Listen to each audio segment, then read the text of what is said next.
dad haddaad maqasho waa akhlaaq haddii akhlaaqda ay ka tagaan dadnimada ayaa ka tagaysaa shalay waxaan u adkaysanay inaan dhageysano sagaara ayaa afka carabiga ku hadlaysa ayaa sagaarkii yaraa ee dhashay ee luqadda carabiga ku hadlayay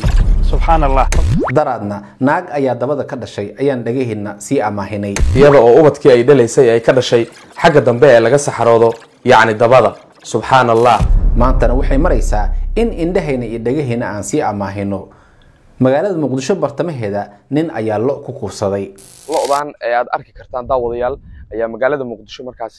lagu dubeeyay oo nin ayaa kufsi lo'dan u geystay waxaa la yiri waxaa jirta xigmad dhahaysa haddii qoom laga asiibo xagga akhlaaqda ayaga oo nool tacsi iyo barordiiq ha dhigteen dadka magaalada muqdisho ku nool ama guud ahaan Soomaalida oo dhan waxa waajib ku ah inay barordiiq iyo tacsi samaystaan maadaama akhlaaqdoodii ay dhimatay oo dadnimadoodii ay dhimatay oo ay ku soo baxeen wixii doona laga samaysto haddii aan dhalinyarada inaga aan dhalnay aan ka dhicin karin akhlaaq xumada ay dadka baraha bulshada ay ku baahinayaan haddaba dad nuucee ayaan nahay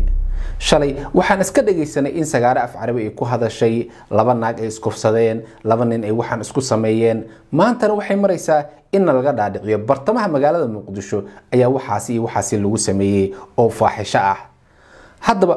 shalay waxaa Soomaalida isaga qaxay dad iyo dunyo maantana waxay maraysaa in weedha alla weyne subxaanahu wa ta'ala ayaa subxaanallah inay hawada sare isaga laabato maadaama keeni wax walba xumaan sheegayo oo halqabsi ka dhigtay subxaanallah laba lo ayaa halkan isku koray dibi iyo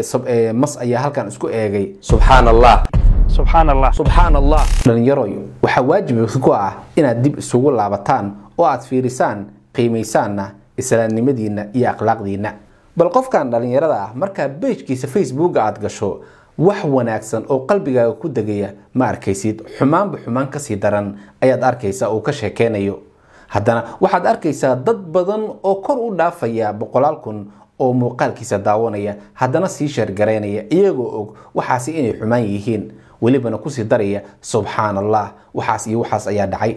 haddaba dhalinyaradaasi haddii ay yihiin dad muslimiin ah oo alla ka cabsanaya waxa waajib ku ah in waxaasi faaxishada ay joojiyaan haddii aysan muslim ahayna waxa waajib ku ah Soomaalida inay iska qabtaan maadaama dadkan dhaqan xumo iyo akhlaaq xumo ay noo horseedayaan midaasi oo carada alle soo dadajin karta